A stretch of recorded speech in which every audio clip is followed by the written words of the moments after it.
Tudo bom, meu querido? Segundona à noite, falando de segurança, tudo de bom. Dia dos Namorados. Pô, aí não, cara, aí não, hein? Boa. Prefiro Meu querido. outra presença, viu? Mas é só virtual, Sudré, não tem jeito não. Nós temos uma relação antiga aí. É outro tipo de relação. Valeu, valeu. Bom, Sudré, primeiramente aí quero te agradecer, tá? Por você ter aceito o convite aí, de estar participando aí dessa semana, né? Na verdade aqui é uma que a gente estou chamando aqui de Semana da Carreira de Segurança, né? Eu estou trazendo vários temas aqui. Qual que é a grande ideia, tá? Já que a gente falado isso brifado, mas para a galera ir pegando, a ideia é que a gente pegue aqui nessa semana e chame uma pessoa de cada área diferente, né? Perito forense, threat intel, entre outros que eu vou chamar. E a gente bate um papo aí, a galera vai mandando, já mandaram algumas perguntas pra gente, né? Enfim, quem quiser pode fazer ao vivo aí, tá? Vocês sabem que tem a marcaçãozinha aí também de fazer pergunta ao vivo, então a gente vai fazendo, construindo, bem como é nosso Security Cast. Bom, vou me apresentando aí pra galera. Galera, meu nome é Alcion, né? Conhecido também como Alci Jones aí. Sou especialista em segurança cibernética, né? Eu sou muito da área de Threat Intel e da parte de Pentest, né? Red Team. E hoje eu tô como Head de Cybersecurity na RD Station, então muita gente já me conhece aí, mas me apresentando pra galera que tá vindo aí também pelo perfil do Gilberto Sudré. Gilbertão, não vou Sudré, né? Também conhecido como Sudré. Pedir pra você se apresente aí, você não precisa muito se apresentar, você é um cara muito conhecido, mas fala aí, meu querido, fala um pouquinho de você antes da gente começar. Quem sou eu? Muito bem, pessoal. Obrigado. Primeiro, agradecer ao amigo Alcion pelo convite. Fico muito honrado de fazer parte aí, começar essa semana de profissões na segurança aí. Obrigado aí pelo convite aí, fiquei muito honrado com isso. Meu áudio tá legal? Meu áudio tá bacana? Tá perfeito para mim. Beleza. Então, beleza. Bom, me apresentando, meu nome é Gilberto Sudré, eu sou professor do Instituto Federal de Ensino e Pesquisa do Estado do Espírito Santo, aqui do Espírito Santo, né? Instituto Federal, o IFES. Eu sou perito na área de computação forense, tenho alguns anos de atuação como perito na área de computação forense. Atualmente estou como vice-presidente da Associação Nacional de Peritos de Computação Forense, chamada APECOF, né? A gente tem um trabalho grande com perícia no Brasil todo, temos mais de 200 peritos associados em todo o Brasil, nesse caso, então é uma área bem legal. E eu tenho alguns livros editados na área de segurança e de perícia computacional forense, como autor ou coautor, e tenho também sou instrutor aqui da Academia de Polícia do Espírito Santo, na área de computação forense, de dar treinamento para os policiais que estão entrando na força, né? A gente já formei pelo menos mais de 400 policiais aqui da Força Policial do Estado do Espírito Santo na área de computação forense especificamente, né? E tenho um quadro de comentarista sobre tecnologia da TV Gazeta, TV local, e da CBN local também, toda quarta-feira e sexta-feira, né, na CBN. Bom, basicamente rapidamente isso que eu quase faço aqui. Boa, né? Com a bagagem dessa, né, meu querido? Muito bom. E para quem não conhece a gente, né, a gente tem um canal que já fazem 9 anos que a gente fala sobre segurança da informação, né, que é o canal do Security Cast. Você pode nos assistir no YouTube, né, em qualquer podcast aí você vai ter acesso também. Então quem tiver a fim de ouvir mais alguns papos, né, a gente traz um tema quinzenal ali, sempre sobre segurança, que o pessoal pede pra gente, ou a gente vê que tá um tema quente aí, a gente sempre traz. Então, já temos uma parceria de longa data, o Sudré é um grande amigo meu, a gente tá sempre junto aí, alguns eventos de segurança palestrando, né, a gente palestra muito junto no Brasil inteiro, é muito bom tê-lo aqui também. Bom, Sudré, eu vou começar puxando aqui, meu querido, né? A primeira pergunta que eu queria te trazer, antes de começar a falar sobre qualquer coisa, né? Primeiro ponto, né? O que te motivou a escolher a carreira na área de TI? Eu acho que essa pergunta ela é fundamental para quem está querendo buscar uma vaga na área de TI ou quem está migrando da TI para outra área. Então é legal a gente ouvir um pouquinho da tua trajetória ali, bem no início. Legal. Bom, eu sempre trabalhei com redes de computadores. Desde o começo eu fui gerente da área de redes do banco local, banco estadual local aqui, durante 8 anos. Fiz toda a parte de implantação da segurança do banco e da parte de automação bancária. Resolvi sair, fui cuidar da minha empresa, né, fora do banco, né, para isso. E sempre trabalhei com a área de segurança, parte de redes, basicamente. Depois comecei a migrar para a área de segurança da informação, o que já é um indicativo bem interessante para quem está pensando em trabalhar na área, né, de trabalhar com a base. Ou seja, como é que se começa na área de segurança da informação? O começo da área de segurança da informação não é na área de segurança, é na área de infraestrutura. Você tem que conhecer de sistemas operacionais, bancos de dados, né, principalmente Linux e Windows, não dá para fugir disso, um pouco de programação, né, se alguém quer uma sugestão, eu começaria por Python, começar um pouco de conhecimento de Python, de programação em Python, e rede de computadores, então protocolos, né, funcionamento profundamente de detalhes de protocolo, como é que funciona a parte de troca de mensagens para isso aqui. Então isso é a base que você começa a poder construir a sua carreira na área de segurança da informação. Óbvio que depois você vai fazer pós-graduação, curso de extensão na área de segurança da informação. Então, o que me levou à parte de segurança, eu sempre gostei da área de redes, né? E comecei a achar interessante, né? Já que eu trabalhei em banco durante 8 anos, quase 9 anos na parte de banco, a parte de segurança sempre foi uma questão presente na minha carreira. Então, foi mais ou menos natural o meu caminho para a segurança da informação. Boa. Bacana você falar isso, André, porque, assim, né, nas nossas discussões e com a galera realmente que está querendo entrar, a gente sempre fala, né, pô, a base, ela é fundamental, né, a base, ela é sempre, o nome já diz, né, a base, né, é o fundamento de tudo. E o interessante é que, geralmente, aquelas matérias que a galera faz quando vai na área de TI, tem aquela matéria que ninguém gosta, né, sistemas operacionais, é uma matéria que a galera odeia quando fala de arquitetura. E acaba quando você entra em determinada carreira na segurança, ela é fundamental. Por exemplo, quando a gente vai falar ali de shell coding, por exemplo, né? Quando a gente vai falar de criação de malware, ou enfim, ela te diz muito sobre, ela é a base, ou seja, ela diz muito sobre o que você tem que entender para você entender a arquitetura, como um arquivo vai se comportar lá dentro daquele sistema operacional e principalmente dentro de uma arquitetura de computador, como é que ele funciona até você ir com um dado, por exemplo, para a rede, que é um outro fator fundamental quando a gente fala de segurança.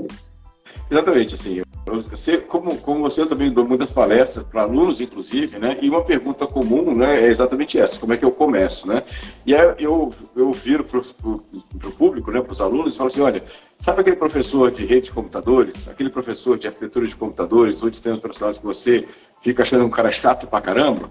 Pois, na verdade, ele é o cara que vai te ajudar a entrar na área de segurança. Então, ou seja, exige dele que ele realmente seja exigente, que coloque para você a disciplina ou a matéria exatamente como tem que ser, de forma detalhada, porque isso vai te ajudar depois a fazer parte da comunidade de segurança.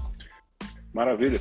Sodré, eu passei batido aqui, teve uma mensagem aqui do Alexandre Abad, né? Desculpa aí, Alexandre. Pô, bom demais você conhecer a gente por agora, né? Tá seguindo a gente aí, que não estiver seguindo e quiser já dar um follow aí bacana, tá? É bom ter... A gente tá sempre distribuindo conteúdo aqui nas nossas redes sociais, tá? Mandar um abraço aí também pro Gui Alexandre. Grande Gui, obrigado aí, cara, por aqui também. Então, quem tiver pergunta, né? Já falar pra galera, quem tiver pergunta é só clicar ali mandar a perguntinha aqui pra gente, tá? Fiquem à vontade para mandar a pergunta e a gente vai respondendo aqui. Eu já selecionei algumas, né, durante o dia que o pessoal foi me mandando. Quem me segue aí viu quando eu marquei essa live. Eu vou sempre marcando aqui e vou trazendo já algumas que trouxeram aqui para mim, beleza? Então, a ideia é a gente trazer esses conteúdos aí. Bom, bacana, cara. Isso é legal. Quer falar alguma coisa? Desculpa, eu te cortei. Então, é isso aí. Só assim, reforçar quem quiser nos seguir, a gente está no Instagram, está no LinkedIn, o Alci Jones, ou então o Gilberto Sodré, é só procurar lá que vai achar a gente. Boa, dois nomes aí que é mais difícil de não achar, né? A gente acaba que é mais simples de achar nosso nome, mas procurou aí, tá tudo certo, né? Dá um follow aí para ajudar a gente a distribuir esse conteúdo. A gente tá... E relembrando quem chegou aí também, né? Semana da carreira, a gente está começando com o Gilberto Sodré. Boa.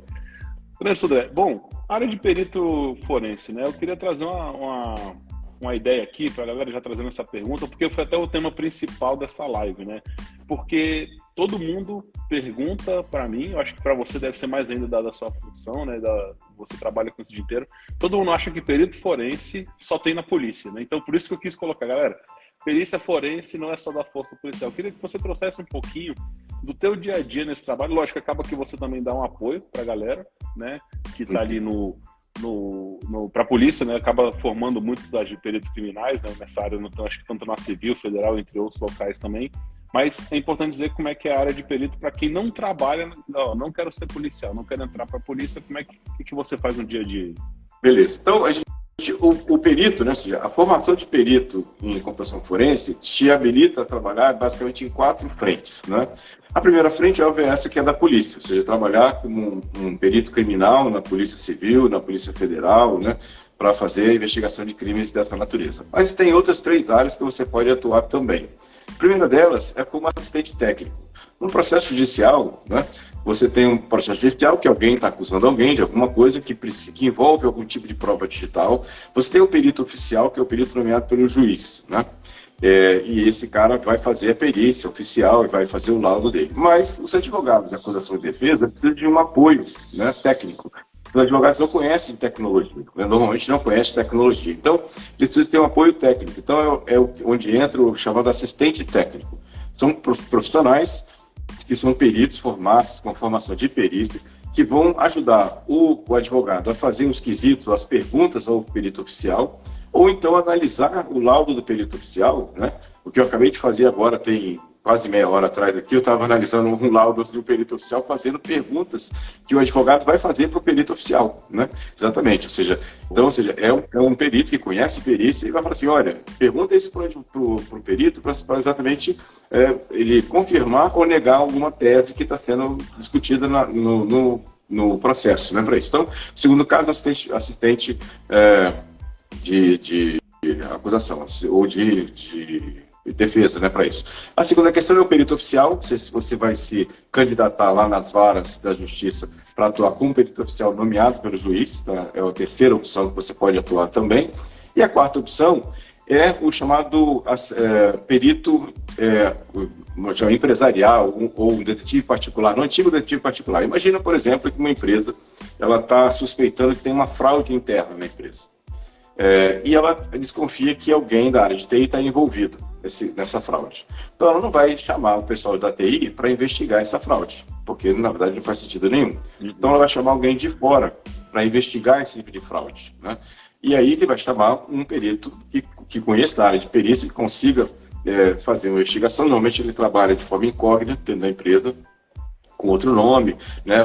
Foi por um outro motivo que ele está atuando lá na empresa. Ele faz exatamente essa investigação desse crime, dessa fraude em relação a isso. É uma situação bastante comum. Eu tenho atuado em algumas situações dessa natureza, em que você tem, por exemplo, a desconfiança de alguém da área de TI ou de alguém da área do financeiro que está fazendo algum tipo de fraude, e você tem uma forma de atuação. Eu até diria que essa última questão, que é o perito fazendo a investigação corporativa, vamos chamar assim, é a parte mais interessante do processo. Por que é mais interessante? Quando você é o perito oficial, você tem que seguir uma série de trâmites legais da questão, né? Porque você vai pedir quebra de sigilo telemático, você vai ter um trâmite, né, oficial.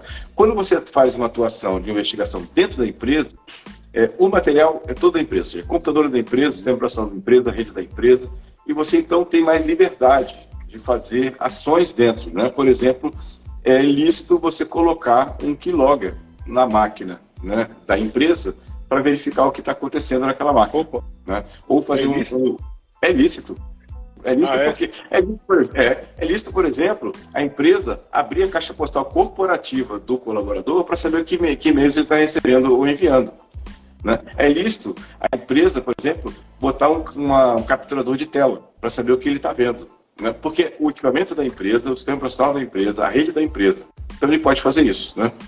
Ou seja, obviamente a gente reconhece, né, que só complementando, você reconhece que fica muito mais tranquilo para a empresa se ela coloca na política de segurança dela exatamente isso, de que a qualquer momento ela pode fazer algum tipo de auditoria interna usando os seus equipamentos, então os colaboradores ficam cientes dessa situação, por exemplo. Maravilha. Eu trouxe isso porque isso é um assunto que acaba sendo polêmico, né? Porque o cara fala, pô, estão vendo o que eu estou fazendo aqui, né? Estão invadindo minha privacidade. Isso já foram casos que eu já discuti diversas vezes com advogados. Você acaba puxando no advogado, você tem que entender, né? Você trabalha para a empresa, como é que eu vou falar com que todo mundo entender? Poxa, vocês estão vendo o que eu estou fazendo? Sim, né? Tipo, a gente tem que ver, né? A grande justificativa que eu já ouvi de advogado é, poxa, a máquina é nossa, nós disponibilizamos tudo para você trabalhar. Nós falamos na nossa política que você pode ser, como é que fala? Você pode ser monitorado, né? Nós falamos que não use nada pessoal nessa máquina, porque a gente pode acabar vendo se você deixar informações pessoais nessa sua máquina. Então, tudo está avisado, né? Não tem por que não acontecer, né? Enfim, eu tenho que monitorar, né? E se houver um vazamento de dados? Se você estiver roubando dados daqui da empresa e mandando para outro local? Exatamente. Posso dar um exemplo, uma metáfora fora da área de TI, que talvez fique mais claro para quem está nos assistindo aqui. Imagine que a empresa te prestou um carro da empresa para você andar. É o carro da empresa, mas ela te cedeu, você pode andar com o carro à vontade. Ela pode colocar um rastreador no carro e saber onde você vai. É a mesma situação, entendeu? Ou seja, o carro da empresa, ela paga a gasolina do carro, ela paga a manutenção do carro, o carro é da empresa, mas ela cedeu o carro para você usar. Ela pode rastrear o carro, por exemplo. Boa, excelente, excelente. Ô, Sudé, antes de continuar aqui, o tema tá bom, né? Mandando um abraço aqui, é o Hack na Web Oficial, grande amigo nosso, tá por aqui também, mandando um abraço Boa. e abração. Boa. O Betinho tá aqui também, acabou de fazer uma pergunta, tem uma pergunta aqui na frente, né? Jugular, o Heitor também passou por aqui, não sei se ainda tá. O Ulisses até se assustou aí com a afirmativa, né? Então, eu acho que nessa hora tem uma galera que tá entrando aí, tá começando a apagar as coisas que tem no computador da empresa, ainda mais depois do home office. Boa. Mas, apareceu uma pergunta aqui, Sudé, foi do Vini Costa, tá? Ele mandou assim, como é que está o mercado de trabalho para essa especialidade? Antes da gente continuar falando um pouquinho mais da carreira aí. Então vamos lá. A questão, eu falei de 4 opções, né, de atuação do perito, né? A situação do perito oficial, né, é a mais complicada de todas elas. Normalmente a justiça é bastante lenta, burocrática e normalmente os valores não são muito interessantes, né, nessa questão. Então estou mandando na real, né, para a turma que está assistindo aqui sabe exatamente onde está entrando na questão. As outras 3 áreas que eu comentei, a polícia é uma carreira interessante de você fazer concurso e entrar na Polícia Federal, na Polícia Civil. Tem alguns concursos que estão acontecendo, alguns concursos pelo país todo, então é interessante, é uma carreira bem legal. E, assim, eu diria que a parte mais interessante, financeiramente, né, falando, né, para os peritos, são as 2 outras áreas que eu comentei, que é assistente técnico e a investigação corporativa. Essas são porque aí você negocia direto com os advogados, ou com o cliente, ou com a empresa. Então você normalmente tem uma liberdade maior de atuação e você tem também uma remuneração melhor. Boa. Então, o mercado, assim, respondendo a pergunta dele, o mercado está muito bom, porque, assim, crimes digitais estão acontecendo o tempo todo, né? Você está vendo aí acontecer. As empresas precisam disso, os advogados precisam de apoio da situação. Então, o mercado é interessante, mas não... essa parte de ser perito oficial, né? Pode ser legal para o ego, né? Se você ser um perito oficial, mas financeiramente não é assim uma coisa tão, né, impressionante assim. Boa. Você deu uma deixa que eu achei legal, né? Quando a gente fala não somente do dinheiro, mas também quando a gente fala do trabalho, né? Eu queria um case que, assim, lógico, não sei citar fontes nem nada, lógico, sabe que tem todo um sigilo aí, mas é um case assim que você falou assim, pô, salvei a vida de alguém, no caso que foi parecido, que estava praticamente perdido no tribunal e eu consegui ajudar, que realmente, sei lá, tava um caso que te impressionou e que te deu muito orgulho de você ter conseguido ajudar. Por exemplo, teve um caso de análise, né, de pedofilia. Era um acusado de pedofilia que o cara ia ser condenado, né, ia ser assim, preso, né, por causa daquela questão, a questão toda. O que acontece é que o perito oficial, né, cometeu uma série de erros, né, na perícia, né, erros que danificaram a prova, que a prova não tinha mais como ser usável nesse caso, né? E nessa situação, ou seja, identificando isso e mostrando, na verdade, que aquelas provas coletadas não eram verdadeiras ou que não estavam de acordo com o que deveria, o acusado, né, na verdade, chegou a ser indiciado, ele foi absolvido, né? Ou seja, ele tem um problema grave nessa situação. Outro caso bem interessante, né, foi assim, um acusado foi preso, né, acusado de ter assassinado uma pessoa num posto de gasolina. Na verdade, era posto de gasolina, aquelas lojas de conveniência de posto de gasolina, né? E ele foi acusado, né, dessa situação. O que acontece é que, depois de uma análise mais detalhada do processo, analisando a imagem das câmeras de segurança, né, e é possível isso, você analisar e fazer uma comparação e saber a altura, a estatura, né, do criminoso e comparar com a estatura do indiciado, que ele estava até preso nessa situação, mostrando que eram completamente incompatíveis, né?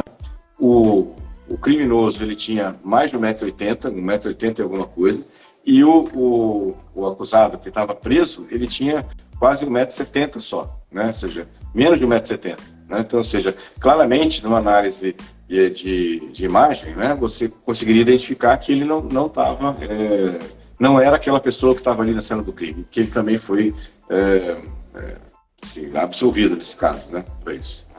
Pô, tô me achando aqui no SVU, né, cara, agora que passa aí a noite, enfim, tô sentindo aqui tipo, quase CSI. Isso é bacana, porque muitas vezes o pessoal não sabe, né, que existe esse tipo de carreira aqui, né, e você vê, né, como você pode trazer um retorno e como você falou, né, financeiramente, dependendo da posição que você ocupar, né, porque lógico é todo mundo pensa também no financeiro, isso é importante, né, onde eu devo seguir essa carreira de perícia que não é tão falado, né, a gente fala muito de perito forense, a gente fala muito de perícia em faculdade e até alguns cursos, mas fala assim, pô, como é que eu vou fazer a aplicabilidade disso, né? Muita gente entende, ó, só tem um lugar, eu vou aplicar na polícia e não tem nenhum outro canto, né?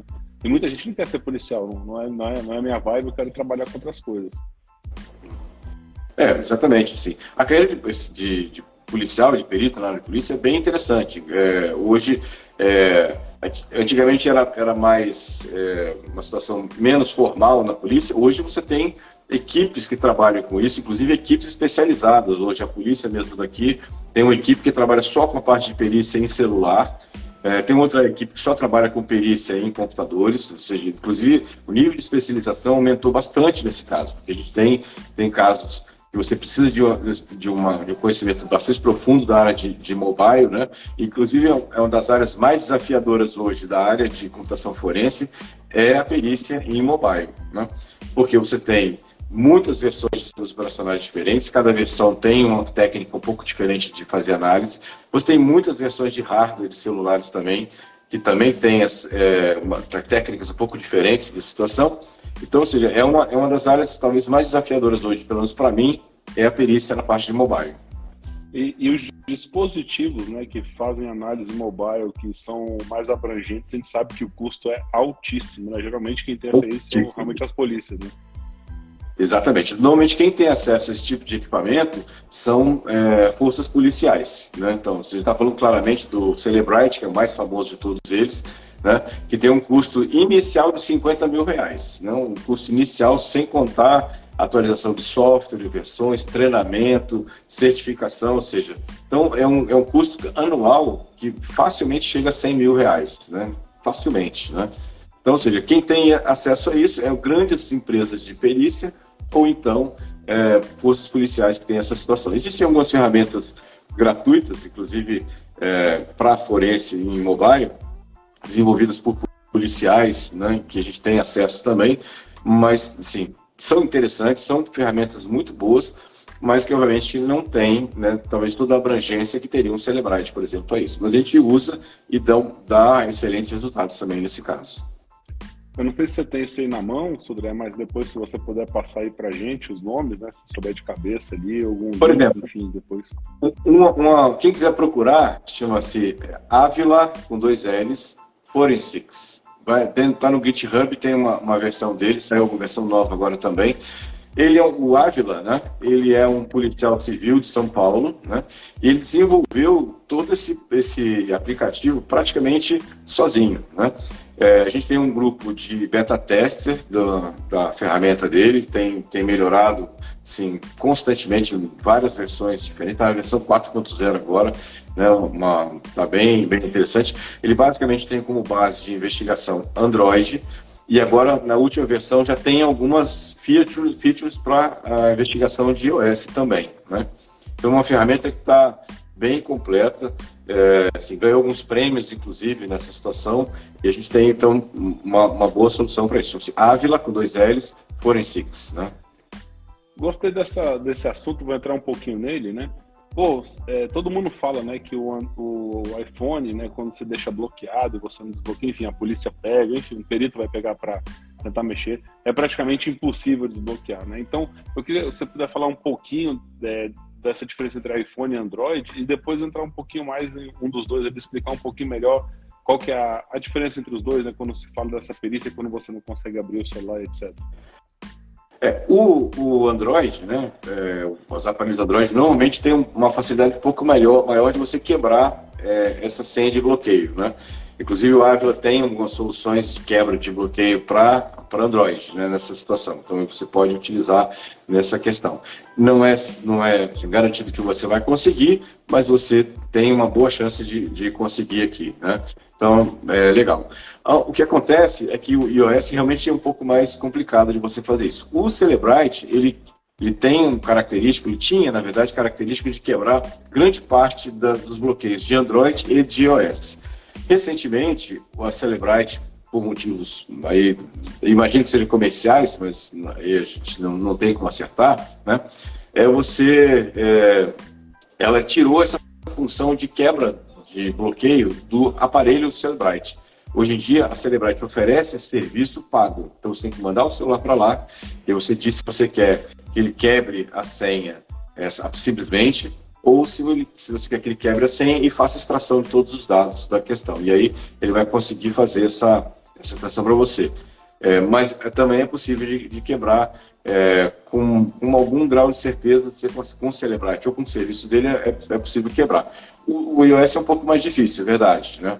Mas não é impossível de quebrar. Boa, você entrou num assunto legal. Foi um papo que bombou aí na internet um tempo atrás, lembra? Eu acho que foi até um influencer que teve seu celular roubado e entraram em todos os bancos dele. Você tá lembrado desse caso aí a fundo? A gente discutiu até um pouco ele no background ali do SecurityCast, tá? E aí falou que rápido, quando a pessoa rouba ele bloqueado e consegue desbloquear e entrar ou tá desbloqueado e consegue acessar as contas no banco, né, que tem bloqueio facial, etc. E começou um bafafá gigante, né, dizendo que os bancos eram inseguros. Enfim, né, vamos desmistificar isso um pouquinho aí, que o pessoal criou um monte de boato, né? Então, a quebra da senha, ela é possível. Até tinha uma pergunta que passou aqui, né, perguntando se uma quebra de senha, como é que acontece isso? Normalmente, essa quebra de senha acontece, né, ou por força bruta, e aí tem algumas técnicas de você não entrar naquele processo de, quando você tenta mais de uma vez, né, algumas vezes, ele ou reseta o celular, ou ele bloqueia definitivamente o celular, inclusive tem essa situação, né?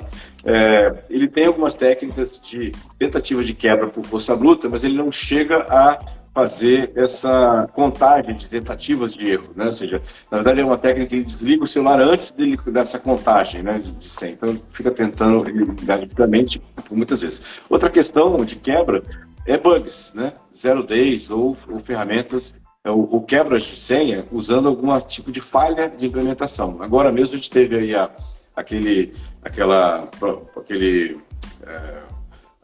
falha de segurança do iOS que você conseguiria implantar um malware, né, com zero clique.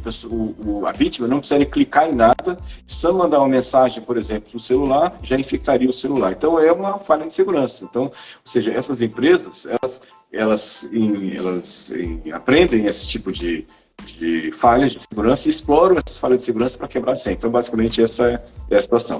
Normalmente, a quebra de segurança, né, para esse tipo de roubo de informação acontece não normalmente no aparelho, mas no iCloud. Ou seja, porque o iCloud tem uma cópia de tudo que o aparelho tem, né? E aí, para vazamento de informações ou cópia de informações dos usuários, normalmente essa é essa questão você consegue invadir, por exemplo, um aparelho usando, por exemplo, o iCloud para isso. Então é uma situação. Tem o Erivelto aqui está perguntando, né? Essa word list, né, já existente ou ela é gerada conforme aparelho? Como é um Rainbow Table, isso aí? Como é que funciona? É um word list gerado de acordo com o aparelho. Aí, na verdade, o investigador ele vai fazer alguma sugestão ou na verdade até o aplicativo já tem, alguns aplicativos, inclusive foi vendido, não sei quem já viu aí algum tempo atrás, uma caixinha cinza, né, que supostamente foi construída por aparelhos, por ex-engenheiros da Apple, né, e era vendida por valores muito altos e ela não tinha nada, você simplesmente pegava o aparelho, plugava nessa caixinha, né, e ele quebrava a senha, né, de qualquer iPhone, na verdade, né, para isso. Depois eles suspenderam a venda, depois voltaram a vender só para forças policiais, né, Obviamente que era uma falha de segurança que estava implementada dentro do sistema operacional ou dentro do chip de segurança, e esse aparelho, né, essa caixinha preta, explorava essa vulnerabilidade. Então, isso normalmente vem do aparelho já, né? Já tá embutido como característica do aparelho, que vai fazer essa quebra da senha para isso. Boa. Só dando um salve aqui para a galera que chegou por agora, tá? Essa live aqui está sendo uma semana da carreira de segurança que eu estou organizando aqui com alguns amigos meus, né? Hoje, especialmente o Gilberto Sudré aí, que é perito perito forense, né, na parte de tecnologia. E a ideia é que a gente traga aqui, que vocês possam fazer perguntas, tá? Como o pessoal já está fazendo, a gente até agradece aí essa interação da galera aí, muito bacana. E que a gente traga perguntas e entender um pouco da carreira dele, né? Então, por isso que eu estou explorando bastante ali, né? A gente está falando um pouco agora de quebra de senha de celular, como é que funciona, né? E, obviamente, é um tema que sempre interessa todo mundo, né? Quebra de senha de celular, o pessoal aí é uma das perguntas que aparece, né? A gente sabe hackear o Instagram, a gente sabe acessar os celulares, né? Quebrar a senha de celular, o pessoal tem essa... Ainda mais hoje, né? Nesse dia de hoje aí, tá todo mundo querendo, né? Quero acessar o celular do meu namorado, namorada, enfim. Aparecem algumas coisas dessas aí no Instagram, né? Então, lembrando que ele é perito, tá, galera? Também, que a gente não faz esse tipo de serviço não, né, Cidade? Exatamente. E eu recebo, viu, um monte de perguntas essa aí, viu? Eu tenho que quebrar a senha do meu marido, esposa, namorado, né? E aí, quanto é que você cobra? Assim, não, isso eu não faço lá nessa situação, né? Boa, deixar claro. Bom, mas Sodré, queria falar um pouquinho de tendência. Teve uma pergunta que ficou lá para cima, eu segurei porque a gente vai puxando na tendência, tá? É um assunto até que a gente também já discutiu algumas vezes, mas é importante a gente puxar para cá, meio que focado na perícia. Com a evolução da inteligência artificial, né? Vem ChatGPT, BART, enfim, né? Todas essas inteligências que estão aparecendo. Como é que você vê, né, o que pode ajudar a perícia forense, né, no teu campo aí de trabalho? O que você acha que pode atrapalhar também, né? Eu acho que ele vem para os dois lados, né? Depende muito de quem está usando. Então, assim, uma das questões talvez seja desafiadoras para a investigação forense, de maneira geral. Inclusive, hoje de manhã eu estava dando um curso de perícia para os promotores de justiça do Ministério Público do Rio de Janeiro. E aí a gente começou a discutir exatamente sobre isso, que é uma questão, por exemplo, de investigação de crimes, por exemplo, de monitoramento de mensagens de WhatsApp, por exemplo, né? O WhatsApp, a gente sabe que ele alega que não tem acesso às mensagens, estão todas criptografadas, são só nos aparelhos de origem e destino, e qualquer tipo de quebra de sigilo, basicamente você tem informação apenas de quem mandou mensagem de origem e destino, mas você não tem informação exatamente de quem e o que foi conversado nesse caso. E aí, então, essa é uma questão que a gente tem que, falando de tendência, né, agora um pouco para frente, de como é que a sociedade vai se posicionar em relação a isso. Porque a gente tem duas vertentes, né? Ou seja, a Europa, inclusive, está forçando o WhatsApp a quebrar a criptografia do WhatsApp para que as forças policiais europeias tenham acesso às conversas, né? Isso tem um lado bom, que é você, por exemplo, conseguir investigar criminosos, né, ou quadrilhas que estão combinando, né, ou fazendo combinando algum tipo de ilícito nessa situação. Por outro lado, você tem a ameaça de invasão de privacidade de pessoas que não têm nada a ver com a história, e você está quebrando a criptografia disso. Então, a sociedade tem que se posicionar em relação a isso, né? E uma coisa que para mim é clara é que se o WhatsApp, por exemplo, aceitasse quebrar a criptografia e abrir a criptografia para as forças policiais, por exemplo, certamente as quadrilhas vão parar de usar o WhatsApp, vão usar outra ferramenta, né?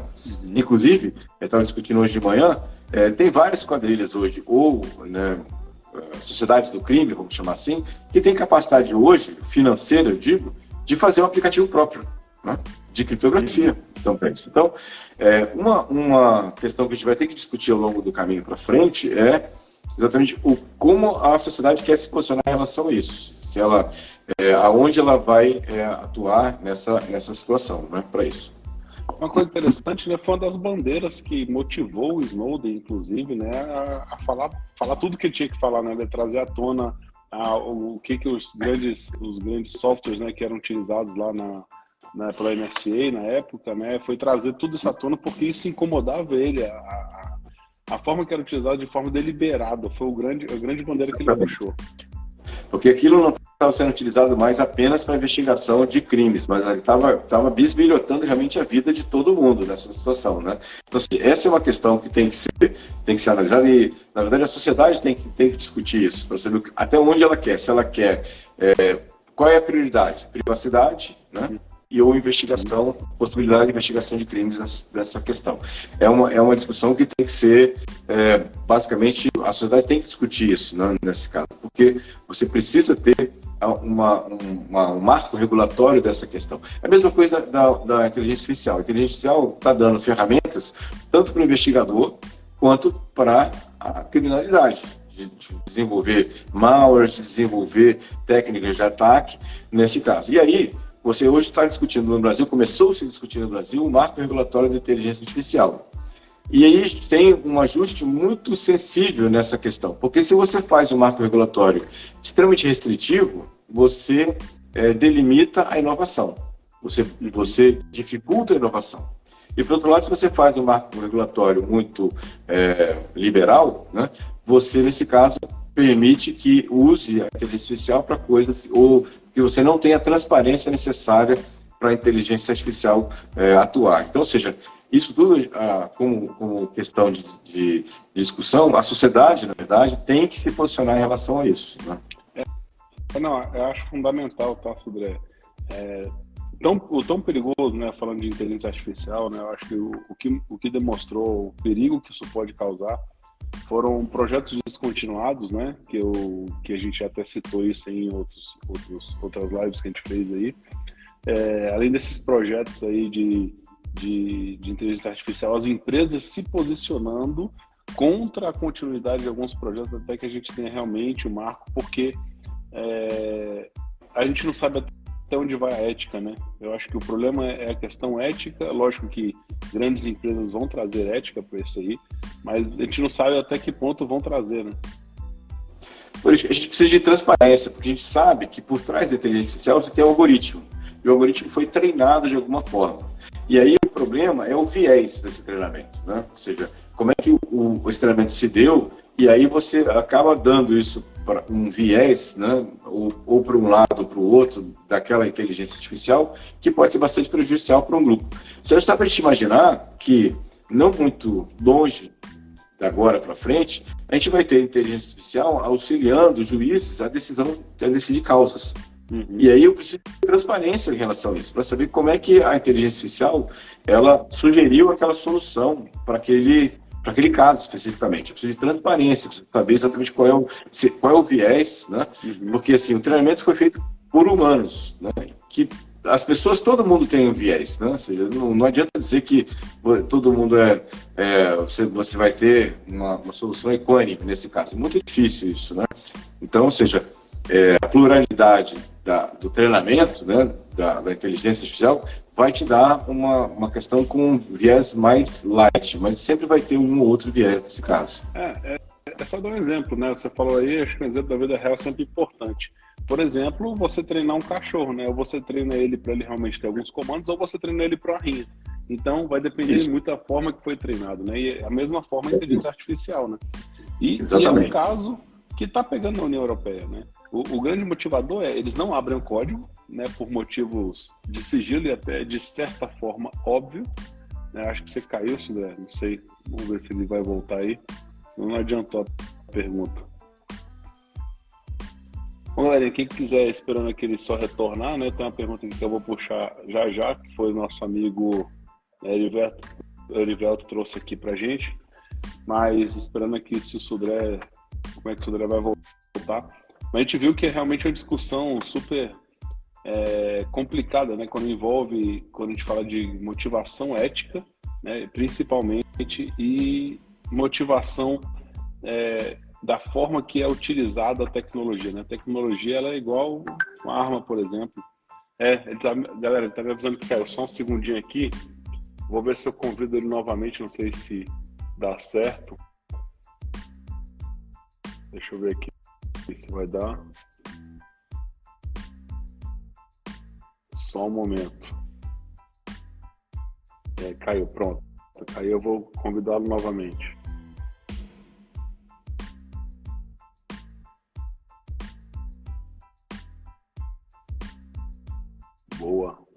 aqui. Fiz o convite aqui, ele já deve estar entrando. Tá me avisando aqui na rede social vizinha, né? Caiu Boa. aqui, mas voltei. Eu tava falando com o pessoal aqui, você teve uma leve queda, mas tava voltando. Isso. Acontece, né? A internet tá aí. É isso, né? É isso que dá pra falar de NSA, políticas, já bloquearam a gente, já quicaram a gente aqui da live, já. Boa. Mas então tava falando isso, né? Então é uma discussão que está tendo muito na Europa, né? Porque todo mundo, a União Europeia, quer entender o que tem nesse código. Por motivos óbvios também, eles não querem abrir, né? Porque é um sigilo comercial, mas pode ter outros motivos, né? Não quero pré-julgar ninguém também aqui de nenhum dos dois lados. Mas é isso, né? Então, por isso que é um dos motivadores que a gente fala, até como empresa, a gente fala assim, galera, a inteligência artificial é muito legal, mas tem que saber usar. Não vá jogar dados confidenciais dentro dela, por exemplo, né? E aí eu vou explicar com mais calma, mas não jogue dados confidenciais ali dentro, porque se você jogar dados confidenciais, a gente não sabe o que aquele motor está fazendo. Ao invés disso, utilize software de inteligência artificial on-premise, onde a gente sabe que não tem evasão de dados, porque vai estar dentro on-premise no sentido de self-hosted, né? Que vai estar ali dentro do seu ambiente e você sabe como é que funciona o motor, a engine, que não vai estar mandando informações para fora, não é isso, Sudra? Exatamente. A gente já tem hoje alguns governos, né, questionando, né, o ChatGPT pela coleta de dados. A gente já sabe, está claro, que o ChatGPT está sendo retreinado com as coisas que a gente está perguntando para ele, né, e está interagindo com ele. E aí, se muitas empresas ou colaboradores estão colocando dados, até códigos que são sensíveis de aplicações internas de empresas no ChatGPT, você não sabe o que o ChatGPT vai fazer com esse código, né? Ele vai usar esse código de alguma maneira, ou de alguma forma, ou vai explorar isso de alguma maneira. Então, ou seja, já tem a recomendação forte das empresas de não usar, ou não colocar no ChatGPT nenhum tipo de informação interna, privada das empresas para isso. É verdade. Boa, não tem como, né? Inclusive, eu segui essa onda, né? Até expondo aqui assim um pouco, mas seguir essa onda, eu acho que a gente tem que realmente segurar. Segura primeiro, vamos entender o que está acontecendo, né? A gente pode usar de algumas formas de forma segura, como? Então vamos usar dessa forma segura, né? Não vamos chegar metendo o pé e indo para frente. Boa. Bom, Sandra, tinha uma pergunta aqui, se eu consigo resgatar ela. Boa, teve o Erivelton aqui, fez a pergunta, né? Já teve caso que foi solicitado para periciar um mobile ou um notebook, um desktop, e que o acusado era a vítima, por exemplo, se a gente tinha um backdoor instalado no aparelho, ou alguma coisa assim parecida? Não, que assim, se eu entender, se tinha um backdoor roubando informações, tipo assim, ele estava sendo acusado, na verdade ele era uma vítima, sabe? Se estava acontecendo, ele colocou até aqui, né, complementando a pergunta, se conseguiu encontrar o real autor. Bom, que ele tá falando o seguinte, ele foi atacado, estava sendo acusado, e na hora que você olhou, na verdade, ele era uma vítima, né, e se você conseguiu achar essa pessoa que era o real autor do crime? Então, em algumas situações é possível, aconteceu comigo, de você chegar ao real autor daquela situação. Porque assim, vamos falar de anonimato, né? Ou seja, acho que ele está perguntando sobre anonimato na internet. Ou seja, o anonimato na internet, né, hoje é cada vez mais difícil de você ser anônimo completamente na internet, porque tudo que você faz na internet deixa algum tipo de rastro, né? Seja no seu computador, seja no provedor de acesso, seja no provedor de aplicação, ele deixa um certo tipo de rastro. E aí, sempre a minha frase preferida nesse caso você é anônimo na internet dependendo do que você fez e contra quem você fez. Se você fez um desfalque de R$1.000, né, e nunca mais fez nada em relação a isso, provavelmente você não vai ser incomodado, né, nesse seu desfalque, né, vamos chamar assim. Agora, se você cometeu um desfalque de 20 milhões de euros, vão te encontrar, né? E em algum lugar vão te encontrar nessa situação. Então depende muito dessa questão, né, de você tem. Por exemplo, porque o Tor me torna anônimo. Não é verdade. Hoje tem várias técnicas de você descobrir, e várias quadrilhas de pedófilos foram descobertos usando o Tor, né, por várias técnicas que foram utilizadas para identificação desse tipo de tráfego. Eu uso um anonimizador, que eu uso uma VPN, eu uso um anonimizador que não vai me expor meu IP. vai. Na verdade, apesar deles negarem, né, ou seja, peremptoriamente que não guardam log, todos esses anonimizadores, em geral, sim, grande maioria, não falo que 100%, mas assim, a grande maioria deles guardam log de IP de origem e o IP que foi utilizado para isso. Que na hora que a polícia bate na porta e fala assim, tem um mandado judicial, eu vou fechar sua empresa, se você não fizer isso, os caras vão fornecer os logs e vão identificar você. A não ser que você use aquelas VPNs lá de Rússia ou coisa parecida, né? Que aí é um pouco mais complicado. Mas aí a dúvida é, você está fazendo seu tráfego passando na máquina do cara, você vai acreditar, vai confiar na máquina do sujeito, né? Então, ou seja, é essa a situação. Mas de maneira geral, se anonimato na internet é bem complicado e já se criminosos usando essa técnicas, ou mesmo não usando técnica nenhuma, né? Porque tem muitos criminosos hoje que não têm o conhecimento técnico para fazer esse tipo de situação, né?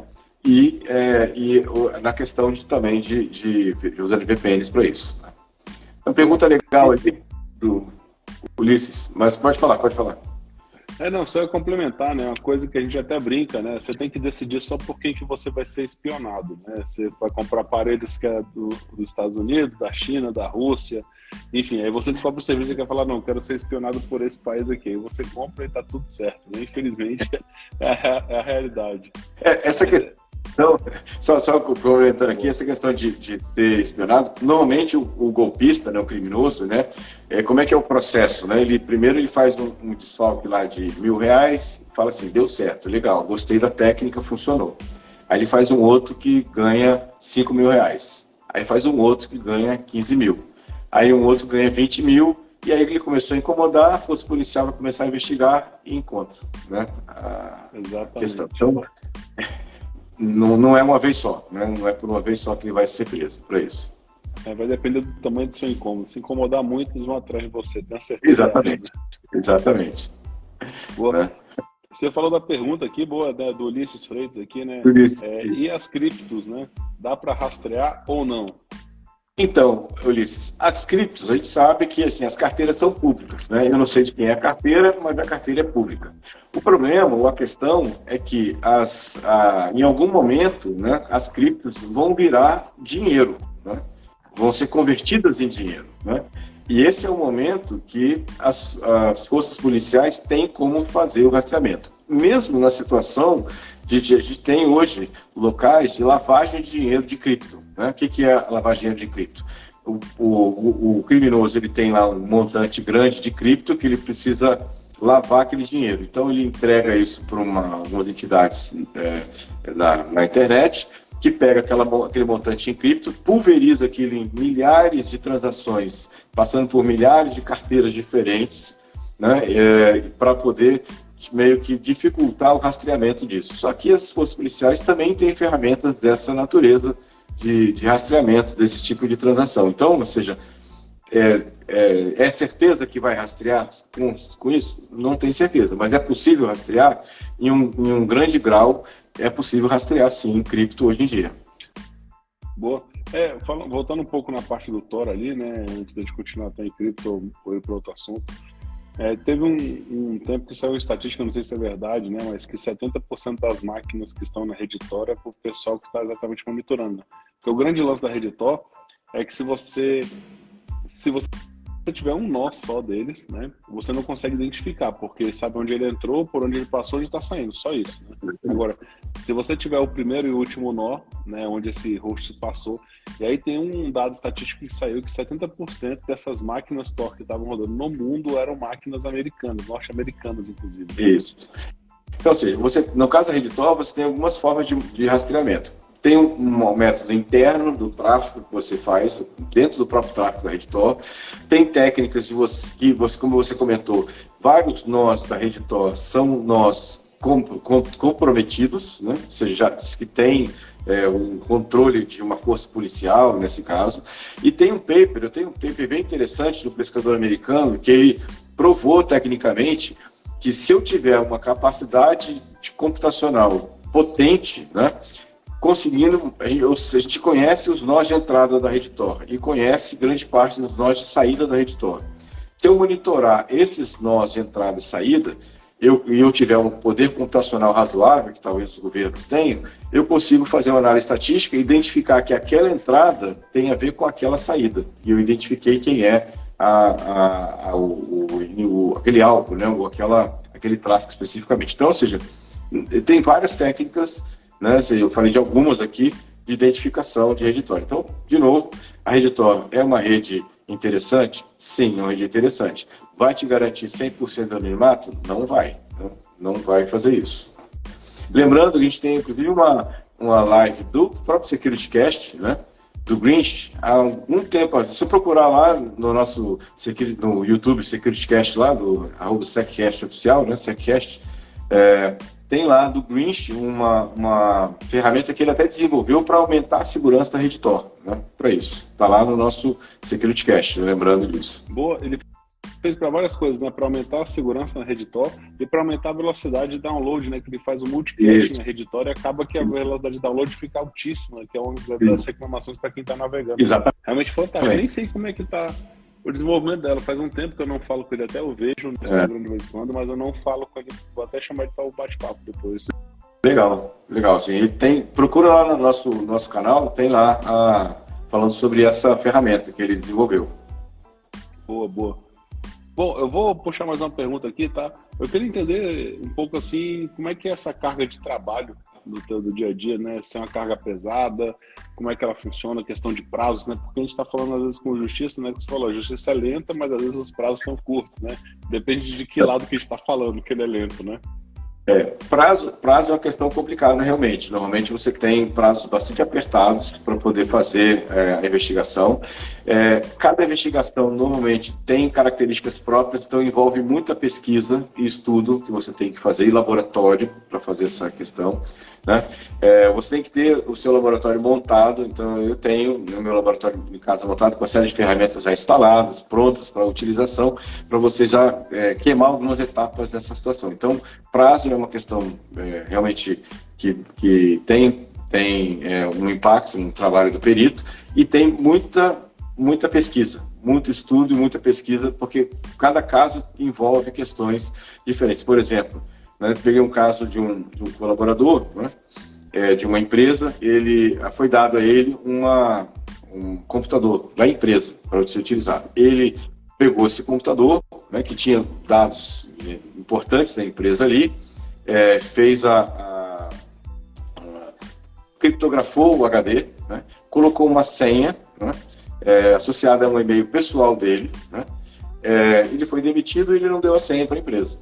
E a empresa ficou com aquele computador lá sem conseguir ter acesso aos dados. Então, ou seja, no caso dessa natureza, você faz uma série de pesquisas nessa situação para tentar quebrar, mas a gente sabe que é uma situação bastante complicada nessa questão.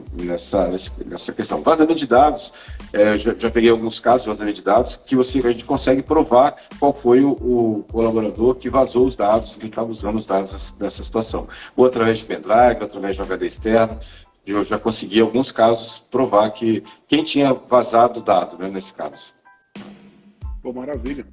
Tem até uma pergunta aqui do Betinho, né, que eu acho que às vezes até complementa um pouco aí. Você considera a nuvem ou físico mais seguro para rastrear ataque que as organizações sofrem, né? E até dou os parabéns pelo seu trabalho aí, excelente trabalho. Valeu, Betinho. Bom, nos dois casos você tem como fazer o rastreamento. No caso do ambiente físico, né, da empresa especificamente, a empresa tem que estar preparada para fazer esse tipo de monitoramento, ou seja, por isso que a gente tem até uma disciplina agora chamada de Forensic Readiness, ou seja, que é basicamente a empresa se preparar para tratar um ataque de segurança, um incidente de segurança, né? Ou seja, a gente sabe, né, que nada é 100% seguro. Então a pergunta não é se vai acontecer um incidente de segurança, mas quando ele vai acontecer, né? Então a gente sabe também. Né? Ou se aconteceu, você não sabe ainda, né? Exatamente, né? E aí, a empresa, né, ela precisa estar... E a gente sabe também que em empresas estando preparada para responder a um incidente de segurança, o impacto na empresa é muito menor, nesse caso. Então, na verdade, a empresa tem que estar preparada para lidar com isso. Como? ativando logs, ativando a questão toda de monitoramento, do que é possível nesse caso, fazendo a parte de CIEM, ou então correlacionamento de logs, para identificar imediatamente que está acontecendo algum tipo de incidente de segurança, para poder estancar o vazamento imediatamente nessa situação. Então, ou seja, tem que estar preparado para isso. E tem uma outra questão interessante também, que o perito, ele atua preventivamente. O perito, normalmente a gente pensa em peritos atuando quando aconteceu o crime, né? Ou o incidente de segurança.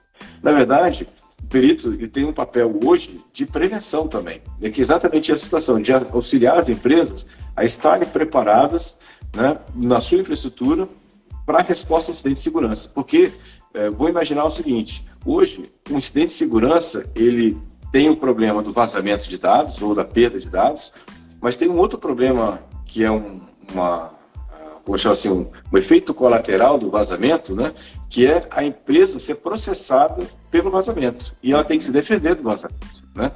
E como é que ela vai se defender do vazamento? Tendo evidências de que a culpa não foi dela, por exemplo, ou que a responsabilidade dela foi menor. Vou dar um exemplo aqui. Imagine que houve um vazamento de dados de uma certa empresa e que o vetor de ataque foi um zero day, né? Então, ou seja, a empresa não sabia e o fabricante do software não sabia que tinha um zero day. Mas a empresa tinha todas as questões, né? Todas as questões lá de atualização de software, de log, de backup, tudo em dia. Mas ela tinha uma questão que estava fora do alcance dela, que era o zero day. Então ela tem que provar isso, assim, olha, eu tudo que estava ao meu alcance eu fiz para proteger os dados do meu titular de dados. Mas esse aqui nem o fabricante sabia. Então, ou seja, isso é uma evidência. Então, ele tem que estar preparado para responder, por exemplo, esse tipo de coisa, tirando parte da responsabilidade dela desse vazamento, por exemplo, desse ataque. Boa. Maravilha. Sudré, queria só avisar a galera aqui, né? Agradecer novamente todo mundo que está participando. Acho que é importante agradecer a galera. Obrigado aí pela participação, né? Tem muita gente aí que tá contribuindo com a live, isso é bacana pra caramba. Avisar que a gente está na semana da carreira de segurança, então estou fazendo uma série de lives aqui que vão ocorrer todos os dias às 8 horas, né, trazendo vários temas, né, e são temas que eu estou trazendo somente no dia, para a galera já ficar, não vai ter nenhuma agenda prévia, tá, mas já estão todos confirmados aí as próximas pessoas vão participar das lives, tá, então hoje é o tema de perícia forense. É interessante porque muita gente não sabia, né, que perito forense não é somente nas forças policiais, e sim tem realmente fora. E tem muito campo de trabalho, o próprio Sudré falou aqui, né? Tem ganhos diferenciados, né? Desde muito até que os que pagam um pouco menos, né? Mas enfim, é uma área que é muito requisitada, trabalhando de forma proativa. Muitas vezes o pessoal acha que é reativo, não é só depois que aconteceu, mas tem um trabalho proativo ali que dá para se trazer também. Isso é só para a gente fechar aqui, trazer a última pergunta aqui, né? Qual que é o maior mito, né, na tua carreira de perito forense? Tu já ouviu falar um mito assim, pô, perito forense sei lá, não queria nem puxar, deixar contigo mesmo, né, na tua carreira assim, que você gostaria de desmascarar como perito, né, que é importante pra galera saber. Assim, a gente até comentou sobre isso aqui, ou seja, não dá para você descobrir tudo. Na verdade, tem situações, né, que o atacante ou o criminoso usou de algumas técnicas antiforenses, né, que seja criptografia, que seja wipe, que seja algum tipo de destruição física do dispositivo, e você não tem evidência. O problema da evidência digital é que ela é extremamente volátil, né? Além da criptografia, ela é uma evidência extremamente volátil, né? E aí, se você não atuar exatamente na hora certa para coletar aquela evidência, né, você perde, né? Então, ou seja, essa é talvez a maior preocupação, o maior problema da questão, ou seja, então um mito assim, não sigam o CSI, né? O CSI é Hollywood, né? O cara resolve tudo, o cara pega lá um fragmento de uma foto, amplia 60 mil vezes, aí consegue descobrir a digital do cara. Assim, nem sempre isso é a realidade do nosso dia a dia, né, nesse caso. Né? Pô, eu vou puxar aqui a última pergunta do Fanô, né? Fanô foi até meu aluno na faculdade, um grande abraço aí, Fanô. Bom te ver por aqui. Né? Para entrar no meio forense, qual o tamanho da carga que precisa ter, né? Curso, tempo de carreira, e perguntou se aqui em Brasília tem esses cursos. Eu lembro que Brasília tinha uma pós-graduação, se eu não me engano, era na Católica, tá? Agora eu não sei como é que tá, realmente eu tô por fora desses cursos de faculdade. Agora, cursos online e cursos realmente EAD, eu acho que você vai achar bastante. E se você puder dar algumas dicas aí, Sudré, isso aí seria bacana para a galera também. Tem custos de EAD são diversos pelo Brasil. Eu, assim, poderia indicar dois, né? Os cursos da AFD, Academia de Forense Digital, se eu procurar na internet aí, tem vários cursos na parte de computação forense, de ferramentas. Inclusive tem um curso do Ávila lá, eu falei da ferramenta do Ávila lá, tem um curso do Ávila lá na questão. Eu tenho um curso que vai sair agorinha, né, também lá pela Academia de Forense Digital, que é Forense em Redes de Computadores. Né? Fazendo a parte de forense em redes, como é que você coleta evidência, como é que você preserva evidência, como é que você faz todo o processo de forense em redes de computadores. Está no forno o curso, está para sair. Né? Então, tem vários outros cursos de ferramentas lá também, que é interessante. E outro curso de pós-graduação é o curso da Blue EAD, né? Que é um curso também legal, né? Que é um curso de pós, aí no caso é um curso de extensão, curso de pós também, com professores bem legais nessa área também para isso. Então, são cursos que você pode atuar nessa área em relação a isso, né? Nesse caso lá. Posso deixar uma outra dica aqui, Alcione? Toda quarta-feira, no meu Instagram, eu tenho um programa na televisão, né? Todo dia de manhã, toda quarta-feira de manhã eu falo lá no Bom Dia Espírito Santo, aqui, local, e eu dou uma dica de algum golpe que acontece na rede social, na internet, e falo como se proteger. Então, quem quiser também me seguir lá no Instagram, toda quarta-feira tem um videozinho lá mostrando um golpe e como se proteger desse golpe lá. Eu pego normalmente o golpe mais frequente, né, da semana e dou um toque lá no Instagram. Lá. Igual o que não falta, né? Você tem que realmente filtrar. Exatamente. Fica até difícil escolher qual o golpe da semana, viu? Boa. Não, boa, bacana, Sudré. Eu falei que talvez ele fosse a última pergunta ali, mas eu acho que realmente é um tema que tá puxando aí. Tipo, não sei como é que tá teu horário, se quiser puxar mais um pouquinho aí, se me avisa. Beleza. Bom, primeiro que tem o Ulisses ali falando, né? Duvido sortear uma vaga do seu curso agora. Vamos fazer o melhor, Sudré. Se você for realmente disponibilizar essa vaga do curso, a gente vai fazer aí no encerramento da semana de segurança, né? E a gente coloca umas regrinhas, ele tem que estar seguindo o pessoal que está fazendo a live, está participando ali, a gente vê se consegue fazer um sorteio desse curso aí. É presencial ou é online, Sudré? Online, totalmente online o curso. Estou gravando as aulas, né? Tá quase no finalzinho aqui das aulas. Assim, eu não consigo sortear agora, essa semana, porque o curso ainda não está totalmente disponibilizado, mas eu prometo sortear uma vaga lá no SecurityCast. Quando o curso for lançado, SecurityCast, só seguir lá que eu vou sortear uma vaga no SecurityCast lá. Entra lá, procura nosso canal lá, né, na rede social vizinha aí, que passa imagens, né, também, não vou falar aqui, mas procura lá o SecurityCast, que é o nosso webcast aí, quinzenal de segurança. Procura ali e a gente troca uma ideia e fala um pouquinho sobre isso lá e a gente vai sortear essa vaga depois. Boa, gostei dessa ideia. Melhor a gente fazer por lá mesmo, já estava lá estruturado e também precisa terminar, né? Você ainda está gravando e tal, então precisa terminar. Tranquilo. Novamente pedindo pra galera aí, quem puder realmente seguir nosso perfil aí, tá aqui no Instagram para ajudar, né? A gente tá criando alguns conteúdos também, então aqui no Instagram para quem quiser seguir, né? Os meus conteúdos são focados na área de segurança, na área de tecnologia, do Sudré é focado realmente na área de perícia e de segurança e informação também. É legal dar essa contribuição. Bom, Sudré, você falou dos seus mitos aí, né? Então, o que eu acho que é interessante é falar para a galera que está iniciando, porque muita gente tem esse... Eu já tinha recebido essa pergunta antes, então eu até tinha esquecido aqui que eu tinha anotado. Estou começando agora, eu fiz o curso, já estou no meio da minha carreira de segurança, falo, quero ou me inscrever para começar, porque a gente tem que... É tipo estágio, né? Você tem que começar em algum lugar para aprendendo, para depois ir subir na carreira como júnior, pleno, sênior. Como é que funciona isso aí? Excelente pergunta, senhor. Ou seja, a minha sugestão, né, foi basicamente o caminho que eu também segui, né? Ou seja, eu era especializado em segurança da informação, comecei a investigar a parte de forense também. E aí, o melhor caminho para você começar, assim, conversa com algum advogado, ou alguns advogados que você conhece, ou que você tem algum tipo de amizade ou contato, porque caso ele tenha algum tipo de caso que envolva alguma investigação na área de computação forense, para ele nomear você como assistente técnico. Ou seja, você vai ser nomeado como assistente técnico. Qual é a vantagem de ser nomeado como assistente técnico? Algumas. Primeiro, você começa a ficar conhecido pelos juízes. porque seu nome aparece no processo. Diz assim, esse aqui é o assistente técnico dessa causa. Então, o seu nome começa a ficar conhecido. Pode ser que você, inclusive, seja chamado por uma próxima causa por aquele juiz. Porque o juiz ele tem um banco de peritos que ele usa, né, para poder chamar, né, para isso.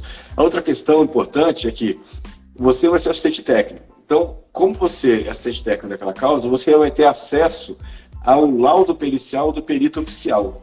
E no laudo do perito oficial, ele vai descrever todas as técnicas que ele utilizou para fazer a investigação. Então, ou seja, ele vai te mostrar como é que ele fez a perícia. Então, isso é legal para você começar a entender, inclusive, apesar de a gente não ser obrigado a ser um advogado, o linguajar jurídico é diferente do linguajar técnico, né? Inclusive, você vai ver que o laudo pericial, ele não tem, praticamente, o perito ele tem que simplificar ao máximo a linguagem técnica. Quem vai ler são advogados e juízes. Então não adianta você botar o informatês lá, que ninguém vai entender nada. Então você tem que traduzir aquilo num formato mais simples. Então você vai, inclusive, entender como é que é a redação de um laudo. Né? Como é que é a redação? Que termos o perito utilizou? Né? Como é que foi o processo? Né? Então essa é uma questão que você pode começar por aí. Né? Boa. Você vai ter que aprender outra língua, né? O juridiquês, como você falou. Vai ter que aprender outro idioma aí. Exatamente. Entender como é que essa galera fala, que é muito diferente realmente da nossa área. Eu acho que é a mesma sensação quando junta a galera de segurança e TI começa a falar, o pessoal fala, o que essa galera tá falando aqui, né? Exatamente, a sopa de letrinhas impera lá. Boa. Questão de atualização, né? Atualização profissional, eu acho que é importante, acho que ainda mais, não preciso nem falar, né? Quem é da área de TI e principalmente da área de segurança, você tem que passar por atualizações diárias praticamente, porque a evolução é muito grande. A gente falou, né? Tem como quebrar, não tem mais como quebrar senha, agora mudou, não é mais dessa forma, como é que eu faço?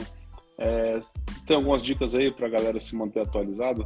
Algumas revistas. Tem uma revista internacional que eu acompanho, que é bastante interessante, que é a E-Forensics Magazine, que é uma revista só de forense, então é uma revista bem legal. Né? A gente tem na associação, na PECOF, a gente está agora construindo uma revista científica que vai ser lançada no Brasil. Né? Então a PECOF vai ter uma revista científica de artigos científicos de forense também. Tem alguns eventos no Brasil de forense especificamente, tem agora, esse ano, a cada 2 anos acontece, esse ano vai ter a Interforensics, que é um congresso internacional, e na verdade internacional, acontece no Brasil, só de forense, e aí, na verdade, a gente vai entender, quem for no Interforensics vai entender que a forense, eu estou falando de forense, de computação forense, né, digital, mas a forense é um campo imenso, que tem forense da parte de investigação de química, toxicologia, da parte de balística, a parte de forense médica.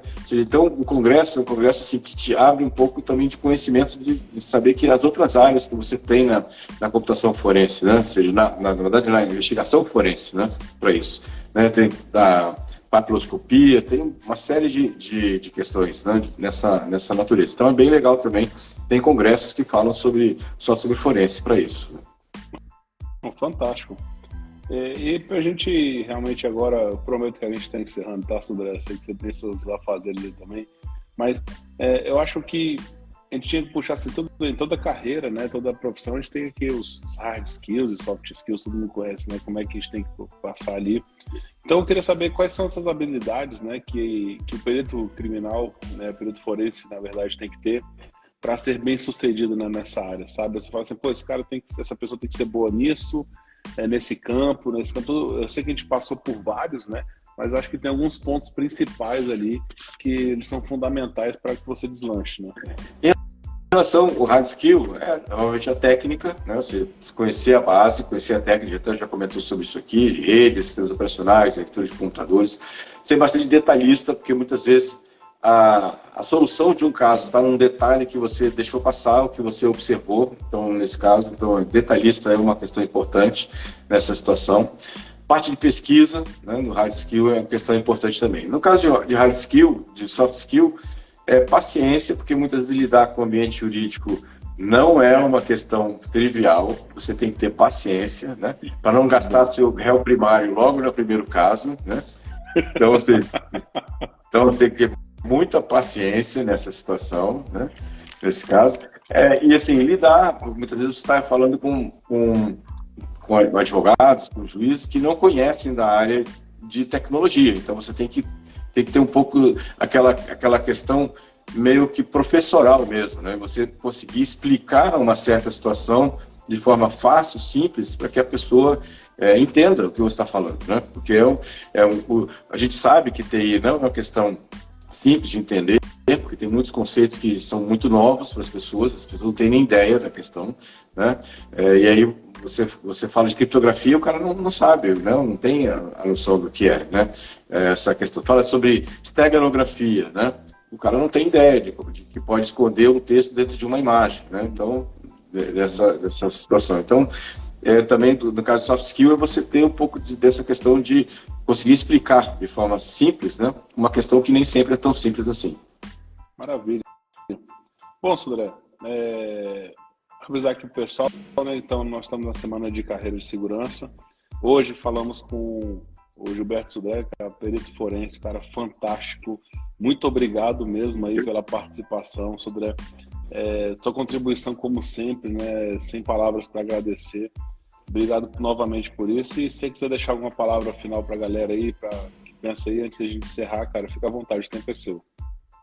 Bom, primeiro quero só agradecer, foi uma honra participar aqui, começar essa semana aí de profissões aqui, foi um grande prazer, uma honra para mim estar aqui. Fico à disposição de quem tiver dúvidas, questões, tanto no LinkedIn quanto no Instagram, pode me chamar lá, eu tenho toda a vontade lá de ajudar os peritos. Somos poucos peritos no Brasil, a gente precisa de mais gente formada, gente boa nessa área, então, ou seja, fiquem à vontade aí de bater um papo, a gente perguntar, a gente troca uma ideia lá no Instagram ou no LinkedIn, aí fique à vontade. Mais uma vez, obrigado ao senhor aí, sucesso para todos aqui que estão nos assistindo, que vão nos assistir também, e eu estou aqui à disposição. Um abraço. Valeu. Já encerrou com mais uma dica, hein? A carreira tá faltando gente para trabalhar, né? Então tá uma lacuna gigante aí para quem quiser. Boa. Eu que agradeço, né, galera? Boa noite e encontro vocês nos próximos dias às 8 horas. Um grande abraço. Falou. Valeu, pessoal.